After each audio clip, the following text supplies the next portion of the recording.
the thing for me was that when I started off doing this, I had no opinion of myself. I was yelling into a void, being like, "Who am I? You inform me of who I am." Was that your discovery? Yeah. Or was that the experiment? It was like, were you aware that you were trying to fill that identity up with this, or were you just... Not even in the least. Cool. Hindsight's 2020, but at the time I was miserable, had no job. I hated where I lived. I hated myself. I was so miserable and depressed. So I was yelling into a void, hoping people would yell back. And then in the midst of doing that, people started reacting. And it got away from me super fast. And it got to a point where I couldn't contain it anymore. I couldn't control it.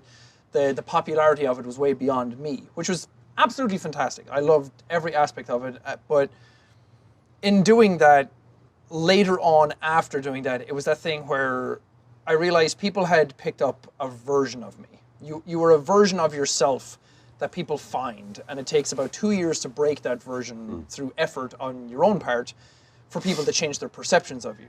And it's still a thing that I'm like going through now where I'm like, that was amazing. I love doing that, but that's not me anymore because now I'm a happier person.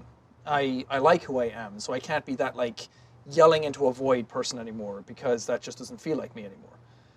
But even doing these types of things where I feel like sometimes I'm in that headspace where I'm like, okay, I'm gonna say this thing because that's what I think people want me to say. And it's still something I'm trying to break through. And these types of conversations with people have been really informative. And like I said, talking to you guys that night where I'm like, everyone kind of goes through that shit. And I'm trying to figure out how I articulate thoughts now versus a version of myself that people already have of me. Where I'm trying to break that. And I'm not trying to break it in a way that like I'm shameful of that. I don't like that I did that.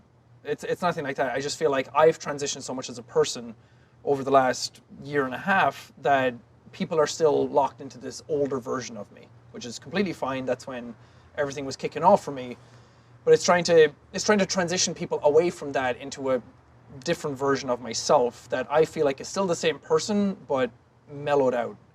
And I'm happier and I just want to chill and I'm not trying to gain anymore. I obviously still want stuff to do well, but I'm kind of just like sitting in it and having fun and being like, yeah, top of the morning and all that, but at the same time, like, let's just do some weird, wacky shit. Will you ever let me get away from the version of myself that you found? Yeah. When will I stop being green hair to you? When will I stop being yelling and swearing? I've had a lot of people being like, I miss when he sweared. Or swore, I should say. But I miss that version of him because they relate to that, and that's who I am to them, and that's who they want me to be, and that's their safe space. And I get that. But I'm also like, there's also a safe space here that we can move to. That I can still bring you along and we can all grow together, and I don't have to be... The thing that bothers me, and it was something that Joe Keery did recently from Stranger Things, Steve Harrington, he cut his hair. Everyone lost their shit. All his comments, he released a new album, fucking phenomenal music. Really? He goes by DJ O, or Joe, I guess. But he released a new album, it's awesome, but all anybody can talk about is his hair.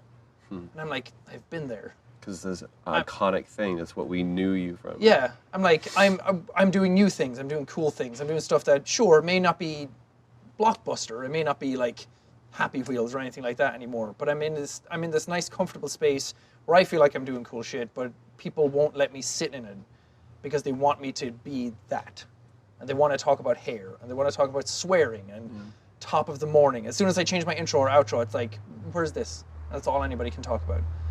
Like, well, I can't grow as a person if you constantly want to pull me back down to what I was, in a state where I was not comfortable, I was not happy, I was going through shit, and I get that you're still going through shit, but I've circumnavigated that in a way, so let me help you get to that point as well. But people want the safe space. And it's no fault of the audience, it's just the way things are. I've had a hard time articulating that to people.